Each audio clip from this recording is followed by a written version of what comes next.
Michael Savage. One faction of one party in one house of Congress in one branch of government doesn't get to shut down the entire government just to refight the results of an election.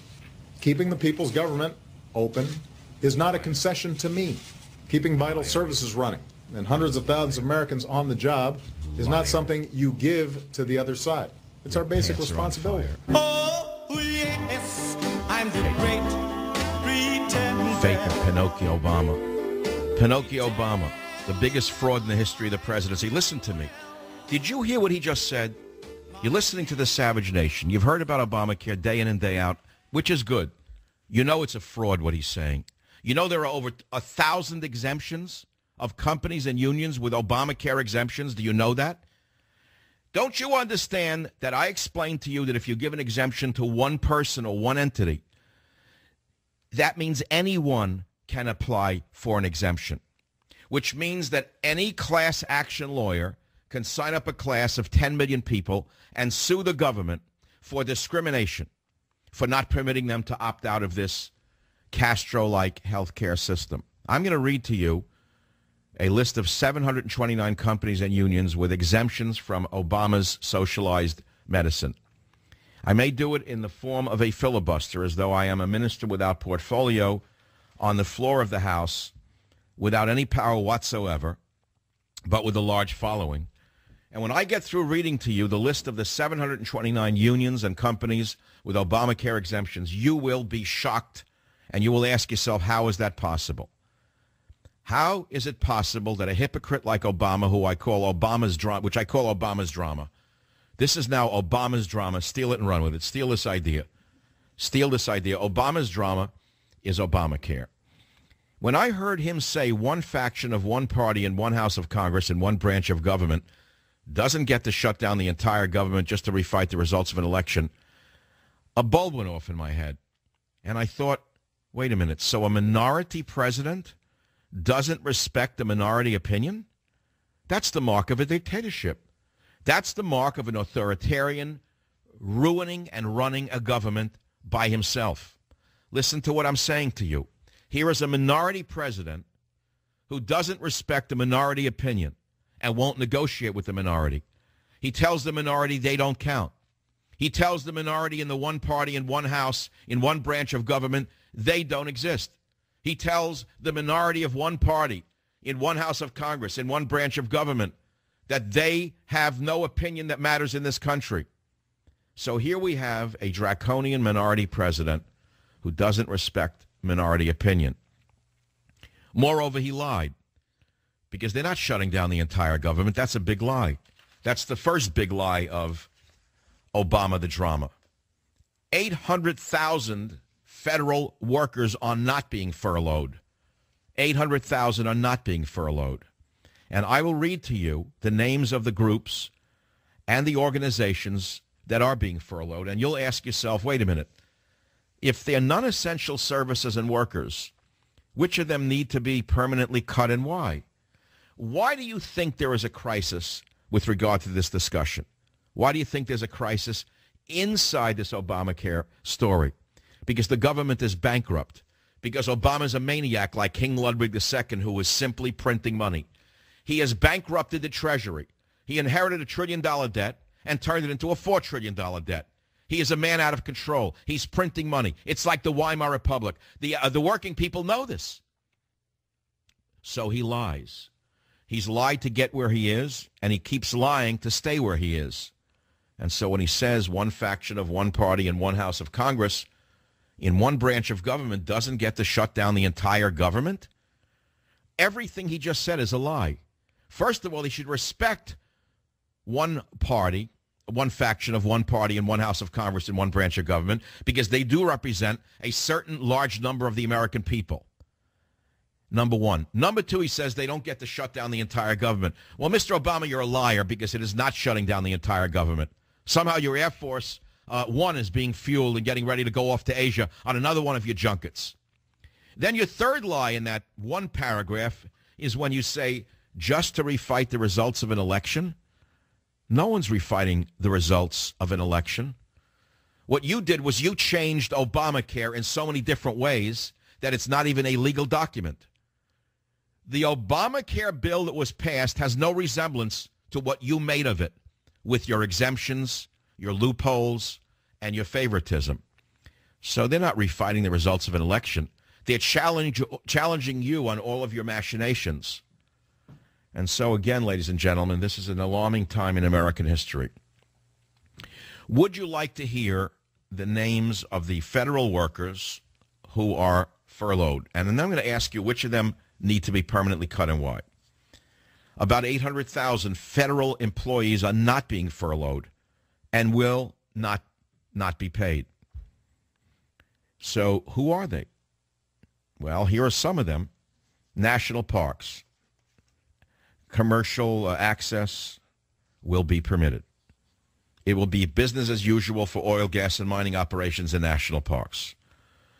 Recreational visitors to our 84 million plus acres of public land, camping, blah, blah, blah, National Zoo, Smithsonian, National Oceanic, blah, blah, blah, are also closed to visitors.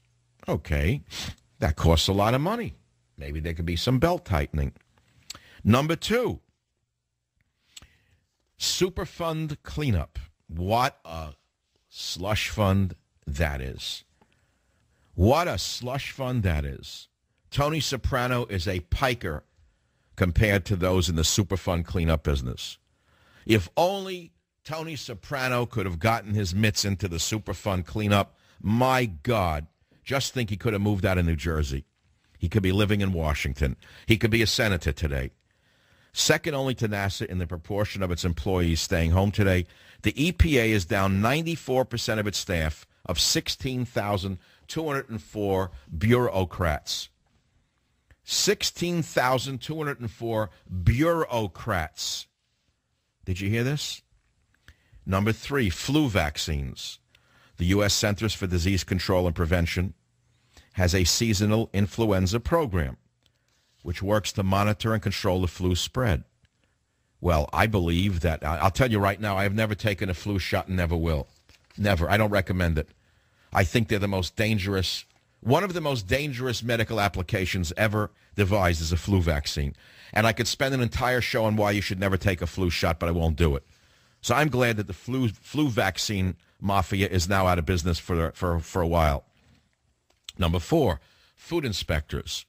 Do you actually think they inspect your food? The FDA is now unable to support the majority of its food safety, nutrition, and cosmetics activities. Do you think they actually do anything of value? You don't think that people pay off these inspectors or pay off their bosses to get away with polluting America with contaminated food products? I do. So we have the FDA is unable to support the majority of its food safety, nutrition, and cosmetics activities, but the FDA isn't closed down. No, it's the inspectors that are closed down. Number 5, water quality. The U.S. Geological Survey's water quality data will not be received, analyzed, or disseminated to the public. So what? Tell me what the water quality data does for you. Nobody knows. It's another slush fund filled with patronage positions of relatives of high-placed bureaucrats who can't get a job in the universities, who want a nice fat $175,000 a year plus a pension. Number 6, here's the big one, climate research. Climate research. Those who are paid, in other words, to prove the big lie of climate change are being laid off. What a shock that is. Renewable energy. Those in charge of monitoring nuclear reactors are still on the job. Interesting, they could segregate those jobs that are necessary, huh? But everyone at the Department of Energy currently working on cutting edge. The word cutting edge is so yesterday. Cutting edge research is staying home. We don't need cutting edge research. It's not cutting edge. It's grift. It's a bunch of grifters paying off your supporters and donors. Let them all stay home forever. Number 8, Panda Cam. National Zoo staff is still taking care of its pandas. Well, that's good. They can afford food for the pandas. But the zoo warned yesterday that we'll no longer be able to watch from home. Oh, my God. How much did that cost the U.S. government to run a Panda Cam? I wonder which one of these left-wing fanatics said shut off the panda cam to get all of the idiots at home who sit and watch a panda and have nothing else to do with their lives while they're waiting for the government cheese and the government handouts. They have nothing to do but watch a panda. That they're cutting off, and I'm supposed to worry about a panda cam? Here's another one. Food programs. Oh, this is one I just right up my alley. The WIC program, which provides low-income pregnant women, new mothers and children up to the age of 5 with healthy food, is not funded as of Tuesday morning. Oh, well, that's a big one. What, as you well know, state-run funds will fill in the gap for these women. After all, they need the food. School lunches for low-income students are not affected. Food stamps are not affected. Did you hear this? Did you hear this? Food stamps are not affected. So that means all of the grifters in the food stamp racket will continue to be able to trade in food stamps, not for food, but for cash. Number 10, NASA. Number 11, courts. Number 12, veteran services. Number 13, health. Number 14, housing. Number 15, immigration. Number 16, financial regulators. Number 17, parts of Social Security. And I can go through this list for you, and I will ask you again, which of the organizations or departments that I just read need to be permanently cut and why? I've given you some samples of those that are unnecessary. I mean, the bureaucrats are not that stupid. If they know enough to keep school lunches for low-income students and to keep food stamps, then they must know exactly which workers and which departments are necessary and which are not. Wouldn't you say? Right? So what do we need all the rest of it for? In the renewable energy area, as you saw, those in charge of monitoring nuclear reactors are still on the job. That's perfectly reasonable. But everyone at the Department of Energy working on grift in so-called solar and wind and this and that, they're staying home. That's because they're unnecessary employees. And so, therefore, we're not being hurt by any of this. It's all a lie. It's a lie from the beginning to the end. And I will ask you again, which services or departments that I just read, or of those that you know, need to be permanently cut from this bloated bureaucracy under Barack Obama, who is the single largest employer in the United States of America. When I come back, I will take your calls at 1-855-400-SAVAGE, 855-400-7282, and I will list for you the 729 companies and unions with Obamacare exemptions. But hold on now. It's very important you understand that when I wrote, and I'm telling you again, because my books are not so much a book as they are a reference for you. When I wrote my last big nonfiction book, Trickle-Down Tyranny, I spent an entire chapter on the Schechter brothers, 3 kosher butchers who sued Franklin Delano Roosevelt's Commerce Department because the Commerce Department under the last big socialist president, who was FDR, tried to impose regulations on kosher butchers, and the kosher butchers said they're not going to do it. It violates their religious practices. They were put in jail by Franklin Delano Roosevelt's minions.